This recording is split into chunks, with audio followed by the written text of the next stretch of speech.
Sequence की definition क्या कहती है? सीक्वेंस क्या है? एक फंक्शन है। अब फंक्शन किस टाइप का है? एक खास तरह का फंक्शन है जिसकी डोमेन क्या डिफाइन की गई है?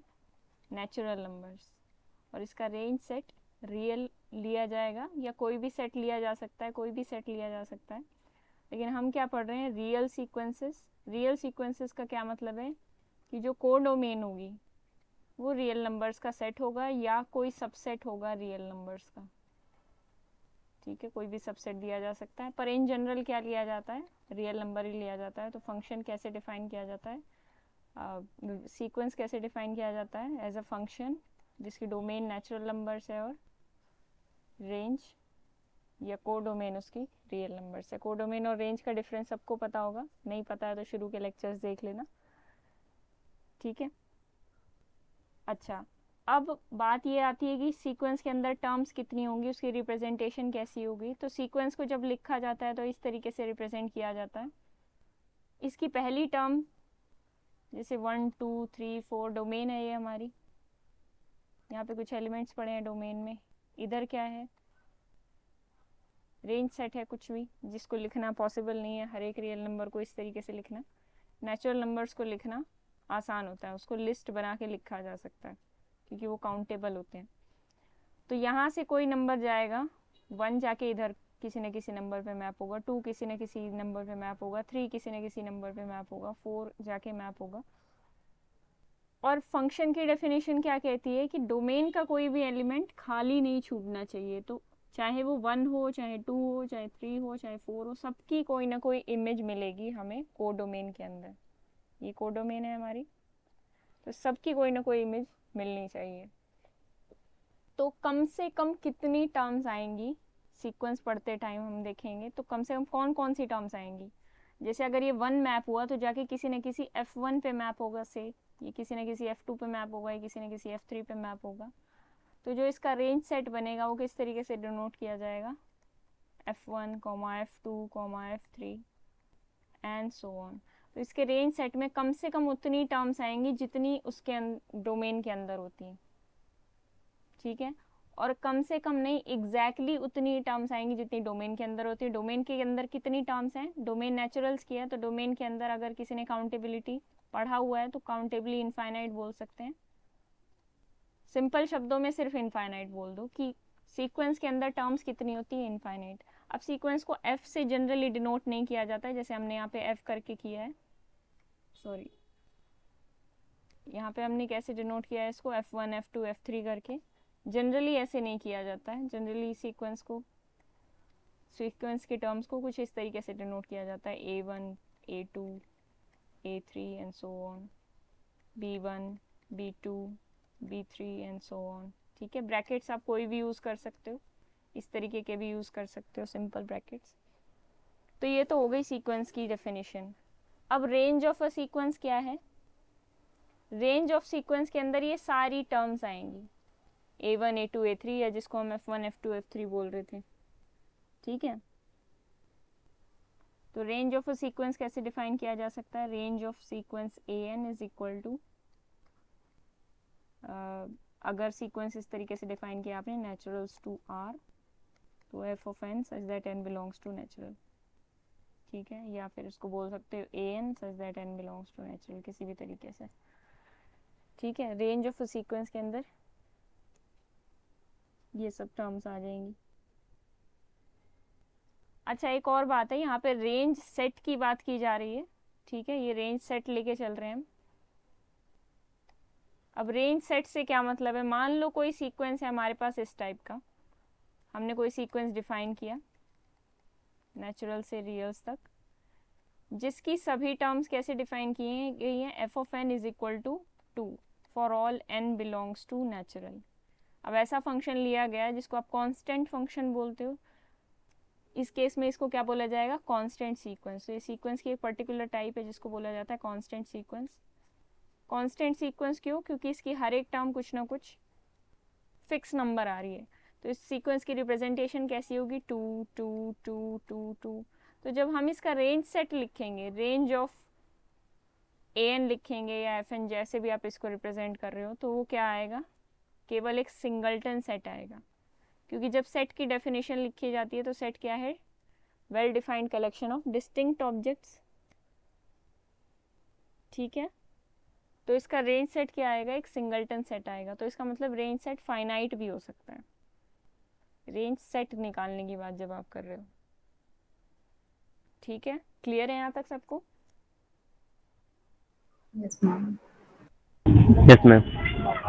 तो रेंज सेट फाइनाइट भी हो सकता है, इनफाइनाइट भी हो सकता है उसके अंदर 3-4 टर्म्स आ रही हो, सिंगलटन टर्म आ रही हो, इनफाइनाइट आ रही हो, ऐसे अलग अलग केसेस हम देखने वाले हैं, ठीक है। लेकिन अगर कोई आपसे ये कह दे, इनडायरेक्ट वे में बात की जाए कि रेंज सेट फाइनाइट है किसी भी सीक्वेंस का, तो आपको इससे क्या बात समझ में आएगी? कोई भी सीक्वेंस का रेंज सेट मान लो ऐसे दे दिया गया, A1 A2 to so on AN, लेकिन सीक्वेंस के अंदर तो इनफाइनाइट टर्म्स आ रही है। जब हम ऊपर सीक्वेंस की डेफिनेशन लिख रहे थे तो हमने देखा था ये F1 F2 F3 करके कितनी टर्म्स आ रही थी इनफाइनाइट, भले ही सारी इक्वल हों इससे फ़र्क नहीं पड़ता, लेकिन कितनी टर्म्स आ रही थी अलग अलग करके, इनफाइनाइट टर्म्स आ रही थी, लेकिन जब हमने उनका सेट बनाया तो बोल दिया गया कि ये फाइनाइट सेट है। तो अब इससे हमें क्या समझ में आता है कि इनमें से कम एक टर्म तो ऐसी ज़रूर होगी जो इनफाइनाइट टाइम्स रिपीट हो रही होगी सीक्वेंस के अंदर, ऐसा ही होगा। क्योंकि अगर सारी टर्म्स डिस्टिंक्ट हो जाती, बाय चांस ये कहना चाहते हैं कि सारी टर्म्स डिस्टिंक्ट हो जाए, तो कैसा होगा सीक्वेंस, कैसा दिखेगा, जैसे 1 2 3 4 इस तरीके का सीक्वेंस ले लो, ठीक है। इसकी टर्म्स सारी अलग अलग आ रही हैं, तो अब जब इसका सेट बनाओगे, रेंज सेट बनाओगे, तो वो भी क्या बनेगा, 1 2 3 4 5 ऐसे, तो उसके अंदर भी इनफाइनाइट टर्म्स आएंगे। लेकिन अगर रेंज सेट के अंदर फाइनाइट टर्म्स बोल दी गई, तो यहाँ से क्या समझ में आता है, यहाँ से हमें ये पता चलता है कि कम से कम A1 A2 N में से कोई एक टर्म ऐसी ज़रूर होगी जो इनफाइनाइट टाइम्स रिपीट हो रही होगी, ठीक है। ज़रूरी नहीं है सारी हो रही होंगी, लेकिन कम से कम एक ऐसी ज़रूर होगी जो इनफाइनाइट टाइम्स रिपीट होगी, ठीक है। तो कांस्टेंट सीक्वेंस तो हमने देख ही लिया। अब बात करते हैं बाकी अदर टाइप्स ऑफ सीक्वेंसेस पे। तो पहली बात करते हैं monotonically increasing sequence. Monotonically increasing sequence कैसी सीक्वेंस होती है, अगर कोई सीक्वेंस इस कंडीशन को सेटिस्फाई करे, कोई सीक्वेंस AN ले लिए हमने, उसकी जनरल टर्म AN करके लिख रहे हैं, तो अगर वो इस कंडीशन को सेटिस्फाई करे, AN is less than equal to AN plus 1। अब ये AN क्या है, सीक्वेंस की nth टर्म को डिनोट कर रही है, और AN प्लस 1 क्या है, n प्लस 1th टर्म को डिनोट कर रही है। AN is less than equal to AN plus 1 and this is should be true for all n belongs to natural। हर एक टर्म, पिछली वाली टर्म अगली वाली टर्म से छोटी या बराबर होनी चाहिए। क्या कांस्टेंट टर्म को मोनोटोनिकली इंक्रीजिंग सीक्वेंस बोला जा सकता है?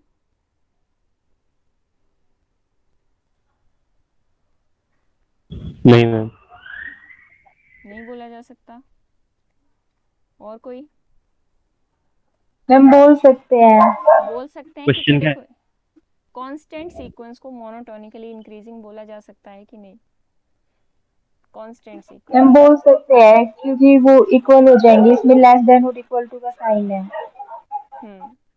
कांस्टेंट सीक्वेंस की सारी टर्म्स इक्वल होती हैं ना, तो मोनोटोनिकली इंक्रीजिंग की डेफिनेशन कहती है कि कोई पिछली वाली टर्म अगली वाली टर्म से, जैसे A1 आप डिफाइन कर दो, कांस्टेंट सीक्वेंस डिफाइन कर रहे हो तो A1 डिफाइन कर दो 1, A2 भी 1 आएगी, और इसी तरह सारी AN टर्म्स 1 आ जाएंगी, ठीक है, जितनी भी इनफाइनाइट टर्म्स पड़ी होंगी। तो सारी टर्म्स A1 A2 A3 ये सारी टर्म्स आपस में बराबर हैं, तो कांस्टेंट सीक्वेंस एक पर्टिकुलर टाइप की मोनोटोनिकली इंक्रीजिंग सीक्वेंस है। सिमिलरली मोनोटोनिकली डिक्रीजिंग सीक्वेंस क्या कहती है, मोनोटोनिकली डिक्रीजिंग सीक्वेंस ये कहती है कि an plus 1 should be less than equal to an for all n belongs to natural, ठीक है। तो अगेन कांस्टेंट सीक्वेंस क्या हो जाएगी, मोनोटोनिकली डिक्रीजिंग हो जाएगी, क्योंकि इक्वालिटी का साइन आ रहा है तो मोनोटोनिकली डिक्रीजिंग भी हो सकती है। अब दूसरी बात यहाँ पे ये आती है, मोनोटोनिकली दो टाइप्स आती हैं इसमें, मोनोटोनिकली स्ट्रिक्टली इंक्रीजिंग और मोनोटोनिकली स्ट्रिक्टली डिक्रीजिंग सीक्वेंस। इसके अंदर क्या होता है, a n less than equal to a n plus one हो जाता है। एक second, a n should be strictly less than A n equals plus to one, नहीं आता। हाँ, for all N belongs to natural. और मोनोटोनिकली स्ट्रिक्टली डिक्रीजिंग सीक्वेंस किस type से होती है, a n plus a one N plus one less less than. Then A N for all N belongs to natural. ठीक है, तो constant sequence strictly increasing या strictly decreasing नहीं, वैसे इनको मोनोटोनिकली स्ट्रिक्टली डिक्रीजिंग इतना लंबा नहीं बोला जाता, सिर्फ बोला जाता स्ट्रिक्टली इंक्रीजिंग सीक्वेंस या स्ट्रिक्टली डिक्रीजिंग सीक्वेंस। ठीक है, सिंबल ऐसा यूज किया जाता है, इंक्रीजिंग के लिए ऊपर वाला, डिक्रीजिंग के लिए नीचे वाला। ठीक है, अच्छा एग्जांपल्स देखते हैं क्या क्या हो सकते हैं इनके।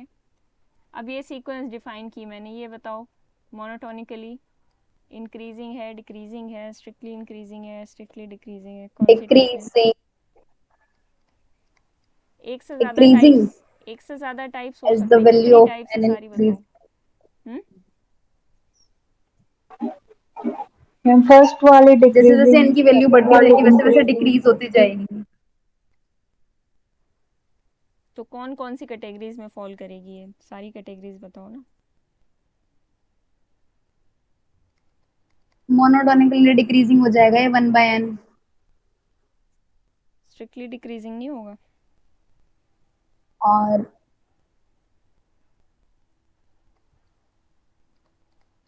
कैसे बताओ मैम, इक्वल्स टू मैम वाला फर्स्ट क्यों नहीं वाली, लेके चलेंगे? ये मोनोटोनिकली फर्स्ट वाली डिक्रीजिंग भी है, स्ट्रिक्टली डिक्रीजिंग। मोनोटोनिकली डिक्रीजिंग भी बोलोगे इसको और स्ट्रिक्टली डिक्रीजिंग भी बोलोगे। ठीक है, दो कैटेगरीज में फॉल कर रहा है ये। कैसे मैम? एक सेकेंड, हाँ, इसकी टर्म्स किस तरीके से आ रही हैं, 1/2, 1/3, 1/4, इस तरीके से आ रही है। हर एक टर्म पिछली वाली टर्म से स्ट्रिक्टली छोटी है, तो क्या 1 < नहीं लिख सकते, sorry 1 < 1 greater than equal to 1/3 greater than equal to 1/4, तो greater than equal equal to वाला मतलब कभी रिलेशन भी आएगी ही होगा। नहीं ये। हम्म, हाँ, इक्वल कभी आएगी नहीं, लेकिन ये इक्वालिटी लगाई जा सकती है ना। इसमें बोला जाता है it is either greater than और इक्वल टू, तो ग्रेटर देन वाली कैटेगरी में फॉल कर रही है, तो ये स्ट्रिक्टली इंक्रीजिंग भी हो जाएगी, स्ट्रिक्टली तो है ही तो है, स्ट्रिक्टली इंक्रीजिंग होना चाहिए बस। मोनोटोनिकली डिक्रीजिंग भी होगी।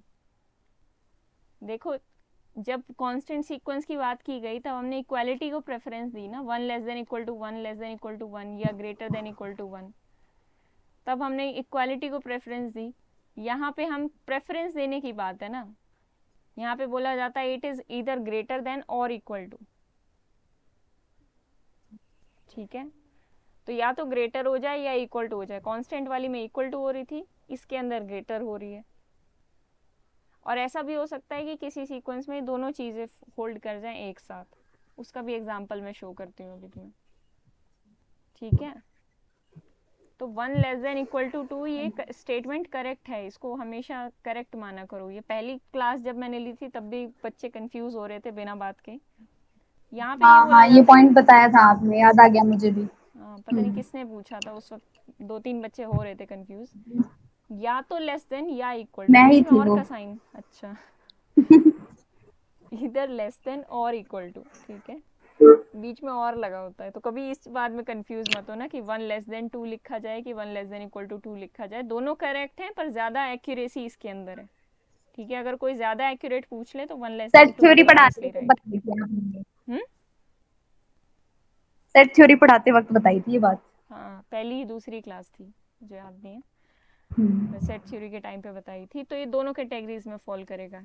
ठीक है, अगला बताओ, एन, इसकी टर्म्स कैसी आएंगी, 1 2 3 4 इस तरीके से आएंगी। तो मैम मोनोटोनिकली इंक्रीजिंग और ये भी मोनोटोनिक दोनों इंक्रीजिंग भी दोनों। होगा और स्ट्रिक्टली और इंक्रीजिंग भी स्ट्रिक्टली स्ट्रिक्टली होगा। इंक्रीजिंग। ये वाला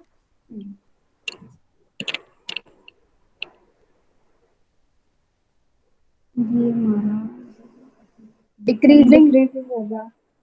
डिक्रीजिंग भी होगा और स्ट्रिक्टली डिक्रीजिंग भी होगा, ठीक है। Yes ma'am. ये वाला मोनोटोनिकली इंक्रीजिंग भी होगा और मोनोटोनिकली डिक्रीजिंग भी होगा। इसकी कैटेगरीज अलग अलग है। ये मोनोटोनिक है दोनों तरफ से, इंक्रीजिंग डिक्रीजिंग दोनों कैटेगरीज में है। ये वाला क्या है, स्ट्रिक्टली इंक्रीजिंग भी है इंक्रीजिंग और और इंक्रीजिंग भी इंक्रीजिंग है भी है, इसमें। ठीक है। तो इस तरीके की, अभी मैंने क्या बोला था, हाँ मैंने बोला था कि लेस देन वाली कंडीशंस भी होल्ड हो जाएं और किसी में इक्वालिटी वाली कंडीशन भी होल्ड हो जाए। ऐसा कोई एग्जांपल, मान लो कोई ऐसा सीक्वेंस है, सीक्वेंस की शक्ल कैसी भी हो सकती है, हो सकता है कि उसकी जनरल टर्म हम इस तरीके से लिख भी ना पाए, जैसे हम लिख देते हैं n² करके।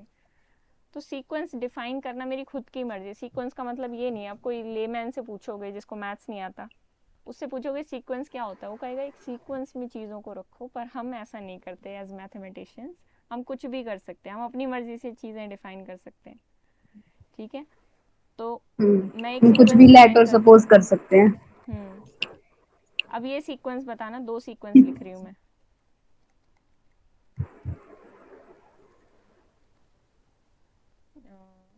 7 8 कर दिया मैंने, 4 5 6 एंड डॉट डॉट डॉट। एक तो ये बताना और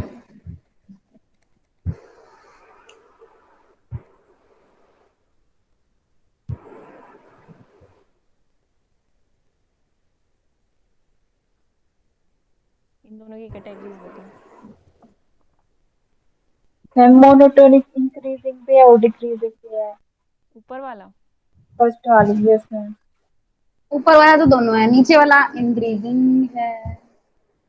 ये 3 के बाद नीचे वाला क्या तो लिख रहा इंक्रीजिंग, है? नीचे वाला इंक्रीजिंग 3 के है। बाद 3 है ये, 3 के बाद 3 है ओमेगा।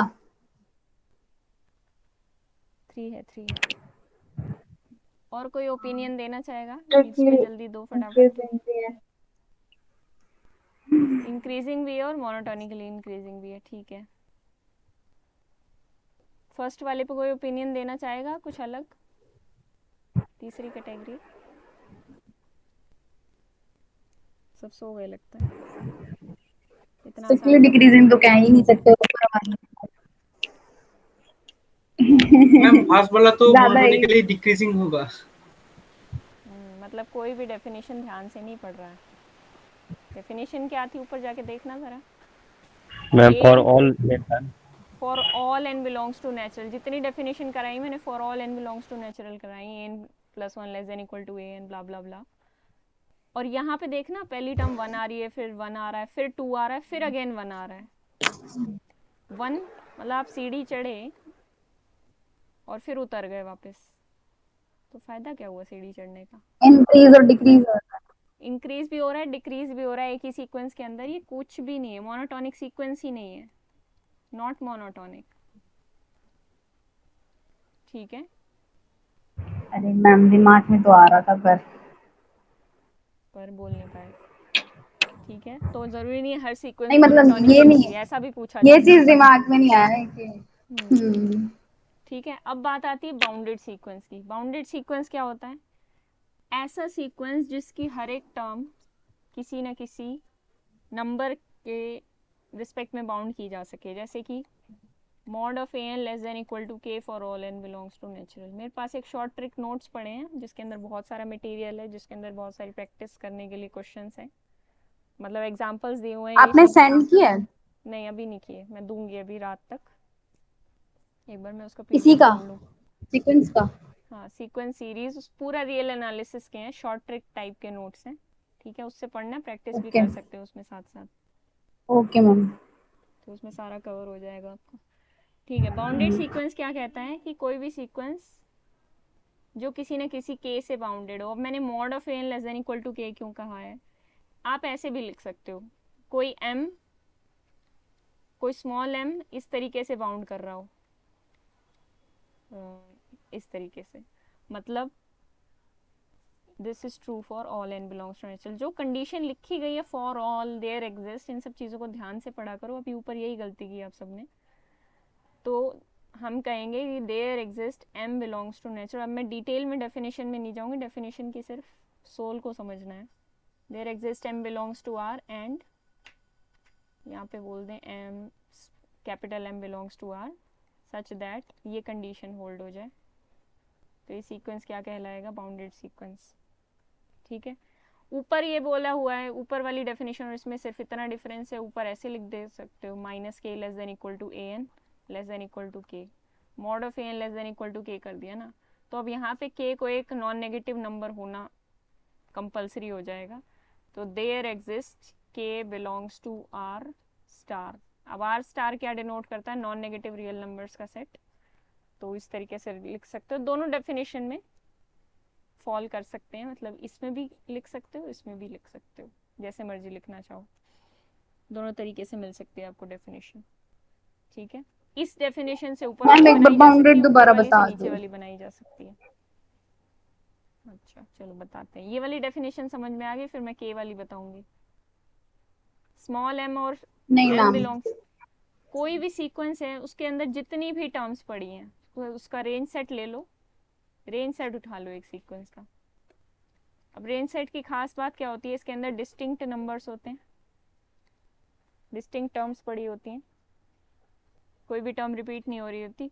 तो रेंज सेट को हमें बाउंड करना है सीक्वेंस के किसी भी नंबर से, दोनों तरफ से बाउंड करना है, बाउंडेड अबव भी बाउंडेड बिलो भी। अब ये काम हो रहा है इन दो नंबर्स की हेल्प से। हमने कहा कि there exist a small m belongs to r and a capital M belongs to r such that sequence की सारी टर्म्स, सारी an, चाहे इसको रेंज सेट वाली डेफिनेशन में लिख लो, वो नहीं भी करना तो सिंपल यहाँ पे ऐसे कर लो, जितनी भी टर्म्स है सीक्वेंस की सारी an किसके बीच में लाई करें, m और m के बीच में। और सारी टर्म्स के लिए मैंने ये बात लिख दी, this is true for all n belongs to natural. अगर एक भी टर्म ऐसी मिल गई जो इनसे बाहर निकल रही है तो फिर ये बाउंड्स नहीं कहलाएंगे सीक्वेंस के। अगर सारी टर्म सीक्वेंस के इनके अंदर आ रही है तो ये बाउंड्स कहलाएंगे। ये क्या कहलाएगा, लोअर बाउंड, जैसा सेट में पढ़ा होगा सेम कंसेप्ट है यहाँ पे भी। इसको क्या बोलोगे, अपर बाउंड।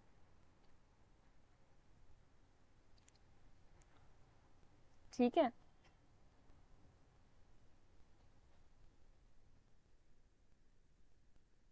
उस वाली डेफिनेशन को अभी के लिए छोड़ दो, क्योंकि अब उस कंसेप्चुअल लेवल पे हम बाद में जाएंगे, हमें अभी चीज़ें और आगे भी करनी है। ठीक है, इस डेफिनेशन से वो कैसे डिराइव की जा सकती है पहले वो खुद सोचना, मैं बता दूंगी नेक्स्ट क्लास में। ठीक है, पहले सिर्फ इस डेफिनेशन पे फोकस करो, ये क्लियर है तो बताओ।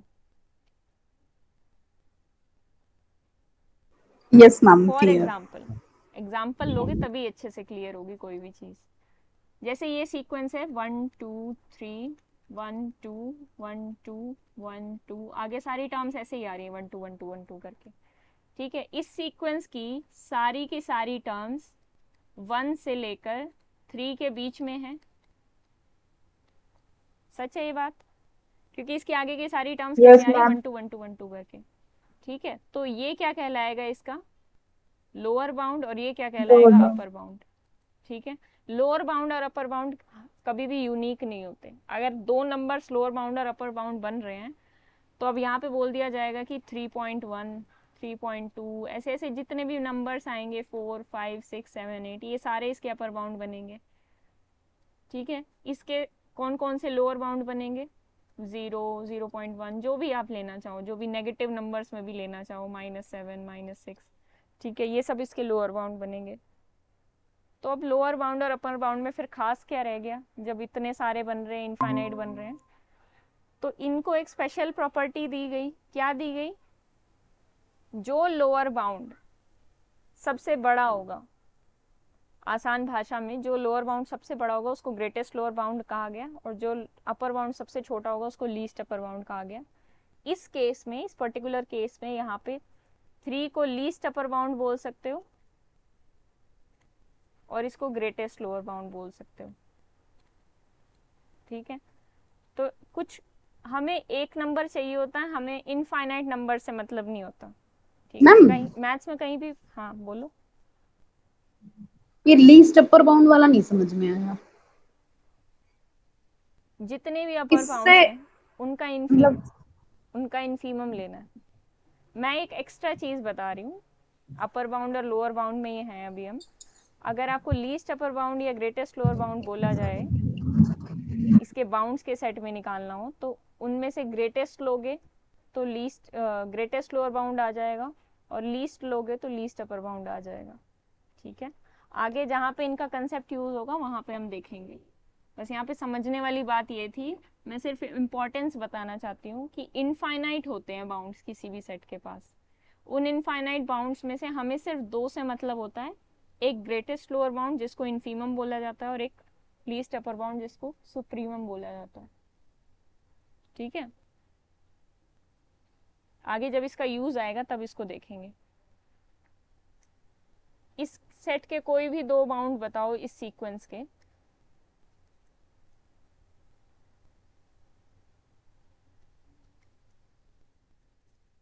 n